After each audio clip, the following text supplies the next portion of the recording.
यहोवा के गोड और बड़े नाम को मैं ऊंचा करता हूँ, उसको आशीष करता हूँ और यरूशलेम इस्राएल को आशीष देते हैं। आज का दिन हमारी ज़िंदगी में उन्होंने दिखलाया है, हमें इस जगह पर लाया है, खड़ा किया है। अब हम अपनी आंखें बंद करेंगे, अपने मनों को शांत करेंगे और एक छोटी सी प्रार्थना करेंगे। यहोवा प्रभु यीशु ख्रिस्त, आपके नाम के लिए धन्यवाद देते पिता, इस समय के लिए धन्यवाद देता हूँ पिता, आपके वचन के लिए धन्यवाद देते। यहोवा यहोवा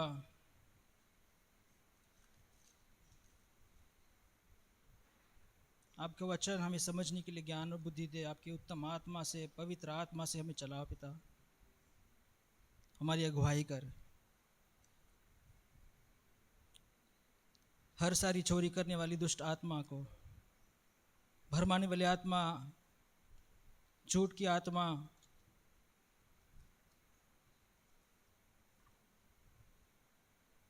और सारी अंधकार की आत्मा को ना यीशु मसीह के नाम से मैं धमकाता हूँ, निकल जाए यहाँ से। उन्हें संभाला इसलिए धन्यवाद देता हूँ यहोवा, तूने अगुवाई की पिता, इसलिए धन्यवाद देता हूँ। तेरे चरणों में हम आते हैं, आपकी उपस्थिति के लिए धन्यवाद देते पिता। तेरी उत्तम आत्मा से चला पिता और हमारी अगुवाई कर, वचन समझने और हमारे समझने के लिए हमारे दिलों और मनों की को तो खोल यहोवा। मसीह यीशु के नाम से मांगता सुनो, ग्रहण कर, आमीन।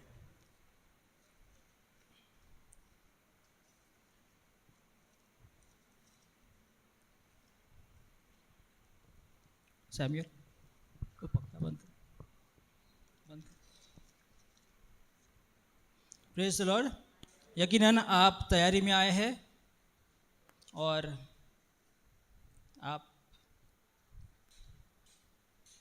मैंने थोड़ी पहले आपको कहना चाहिए था कि कुछ वचन को पढ़ के आएंगे, मगर हर कोई अपनी तैयारी में आया है, ये मैं यकीन करता हूँ। Praise the Lord. तो रोमियो की किताब से हम आज शुरुआत करने वाले हैं। आप प्रार्थना करेंगे कि ये किताब बड़ी लंबी है, हमें से जाने के लिए कितना समय लगेगा मैं नहीं जानता, पर यहोवा हमारी सहायता करे, हमारी अगुवाई करे। तो रोमियो की किताब ये क्रिस्ती समाज का एकमात्र ऐसा किताब है, ऐसा पुस्तक है जो सिद्धांत को ठहराता है। आमीन। सारे जगत में अगर आप जाएंगे तो क्रिस्तवादी लोगों का कोई कानून अगर होगा तो वो रोमी की किताब है। आमीन। इसलिए इसको समझना जरूरी है। आमीन। काफी सारे लोगों ने इस किताब पर पढ़ाई की है, काफी सारे लोगों ने और ज्ञानी लोगों ने इस पर पढ़ाई की है, डीप स्टडी की है, परंतु बहुत सारे इन लोगों ने जिन इस किताब की पढ़ाई की है, पौलुस की इस किताब को पढ़ा है, वो इब्री लोग नहीं थे। वो लोग ने अपने ज्ञान से या बुद्धि से कुछ कुछ पढ़ा है, मगर पौल को समझना इसमें जरूरी है। आमीन। तो हम पौल का पालन पोषण, पौल का जन्म, पौल कैसे बड़ा हुआ, उसने क्या उसने क्या किया, उसका पालन पोषण कैसे हुआ, उसका दृष्टिकोण क्या था, उसकी आस्था क्या थी, उसमें जीवन में क्या क्या हुआ, ये समझना जरूरी है, ताकि आप लेखक ने क्या लिखा है ये समझे। अगर मैं कुछ खत लिखता हूं आपको, तो मेरी भाषा और मेरा दृष्टिकोण आपको अगर पता होगा तो अच्छी बात है।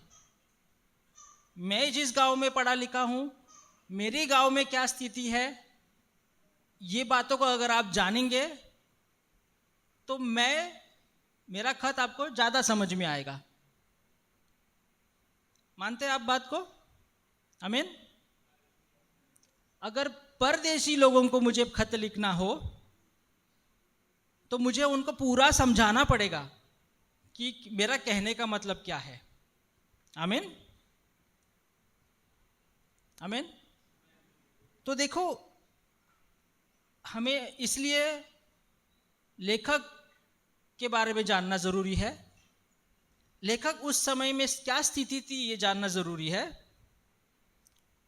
आज हम शायद रोमियो की किताब पढ़े भी नहीं, पर उतना समय शायद आपको लगे कि आप उसके बैकग्राउंड को, उसके दृष्टिकोण को समझे। Praise the Lord. तो पौलुस नए नियम के किताबों में सबसे महत्वपूर्ण लेखक है। आमीन। 27 किताब नए नियम में है, उसमें से 14 किताब सिर्फ पौलुस की है। पौलुस ने जितने, मैं चर्च नहीं बोलूंगा क्योंकि उस समय चर्च ऐसा कोई शब्द था भी नहीं, पर पौलुस ने जितने विश्वासी संगठना को या लोगों को स्थापित किया वो शायद और किसी अपोस्तल ने या चेलों ने नहीं बनाया। आमीन। हम कुछ इस दौरान समझेंगे कि पौलुस का हाथ कितना इस जगत में है कि उन्होंने जातियों को, विश्वासी जातियों को उत्पन्न किया। आमीन। तो रोमी की किताब ये मसीही हलाका एक इब्री शब्द है। मसीह हलाका यानी मसीही कायदा कह सकते हैं, को स्थापित करता है। आमीन। और इसलिए ये हमें समझना जरूरी है। ठीक है।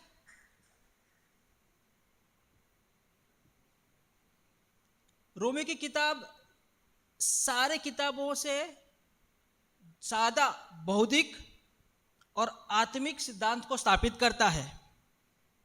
बहुत निष्कलंक युक्तिवाद से वो भव्य सत्य को स्थापित करता है। Praise the Lord.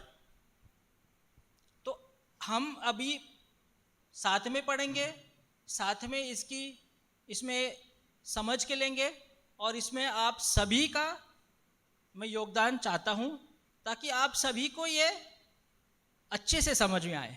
आमीन।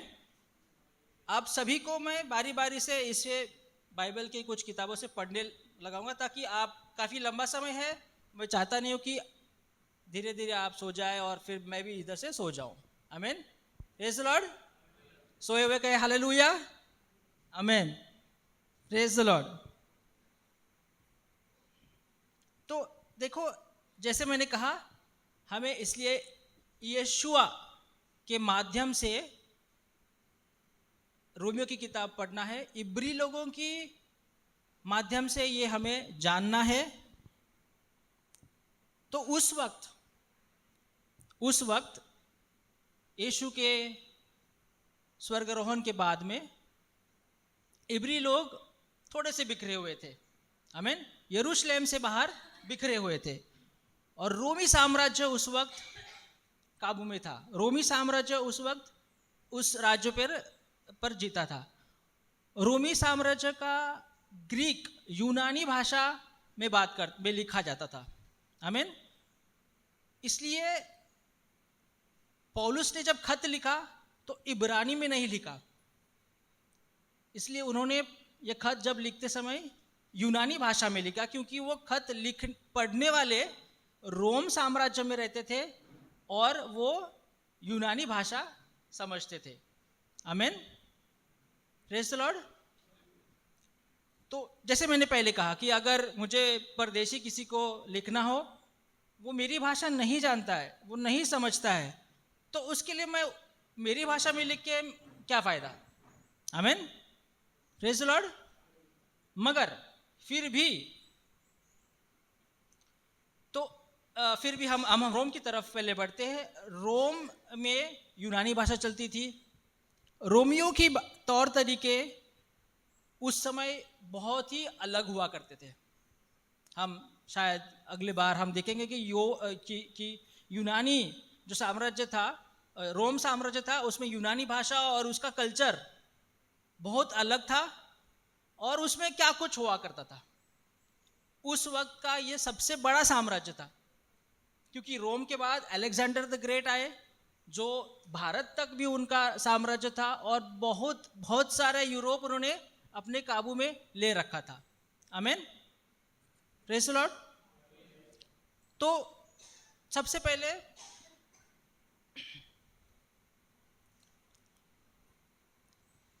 ये तो इब्री लोगों का जो दृष्टिकोण था, ये पौलुस रोम के किताब में पौल क्या कर रहा है, अपने इब्री और यहूदी समझ, सोच विचार और कुछ तत्वों को एक परदेशी रोमी जगह पे रहने वाले यूनानी भाषा पढ़ने वाले लोगों को समझाने की कोशिश कर रहा है। Praise the Lord. देखो, उस समय चर्च नहीं था। यीशु के स्वर्गारोहण के बाद में जो 12 शिष्य थे वो अब यीशु पर विश्वास करने लगे हैं। आमीन, प्रेज़ द लॉर्ड। ये विश्वास करने वाले लोग सारे यहूदी थे। आमीन। जैसे आप अपने गांव में रोमन कैथोलिक लोग थे। आमीन। आज से 50-30 साल पहले आप रोमन कैथोलिक थे, उसमें से आप निकल के अलग हो गए। Praise the Lord. तो आपको लोग क्या कहने लगे? ये धर्म भ्रष्ट करने वाले लोग हैं। आमीन। आपको समाज में धिक्कारा जाता था। Praise the Lord. समाज में आपको लोग नाम रखते थे, समाज में आपकी गिनती नहीं होने लगी। सेम ऐसी स्थिति उस वक्त यूनानी यहूदी लोगों की होने लगी, जो यीशु मसीह पर विश्वास करने लगे। यही हालत थी, शायद इससे ज़्यादा कठोर थे, क्योंकि यहूदी लोग बहुत ही कठोर लोग हैं। मूसा के कानून के खिलाफ कभी बात नहीं करते। आज भी अगर आप आज भी इज़राइल में जाना चाहते हो, इज़राइली आपको सिटीजनशिप अगर चाहिए, तो आपको ये पूछा जाता है कि क्या आप यीशु मसीह पर विश्वास करते हो। आज भी अगर आप यीशु मसीह पर विश्वास करते हो तो आपको इज़राइल का सिटीजनशिप नहीं मिलता है। और अगर आपने पहले कभी यीशु मसीह पर विश्वास किया है तो आपको उधर के हाई प्रीस्ट, जो सबसे बड़े जो मंदिर में जाके आपको कोई भी हाई प्रीस्ट आपको सर्टिफिकेट देगा कि ये आपको उनके सामने मान करना पड़ेगा, कि ऐलान करना पड़ेगा कि आप यीशु मसीह को धिक्कारते हो।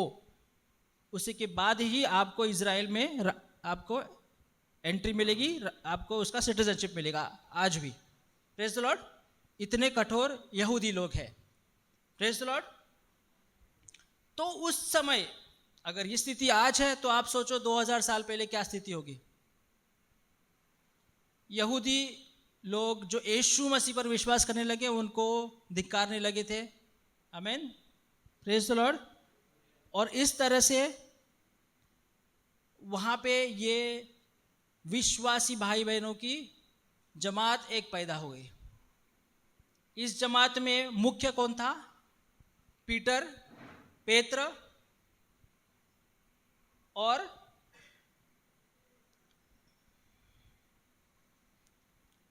जेम्स। ठीक है, तो जेम्स दो है, एक पीटर का भाई, एक जेम्स था। आमीन। और एक यीशु क्रिस्त का भाई एक जेम्स था। अब पेत्र जो था, उसका भाई जो जेम्स था, I am sorry, what is the Hindi word for James? Yakub. तो याकूब दो थे। यीशु मसीह का भाई एक याकूब अलग है और पेत्रस का भाई याकूब अलग है। पेत्रस का भाई याकूब उसको याकूब द ग्रेट कहते हैं, मगर यीशु मसीह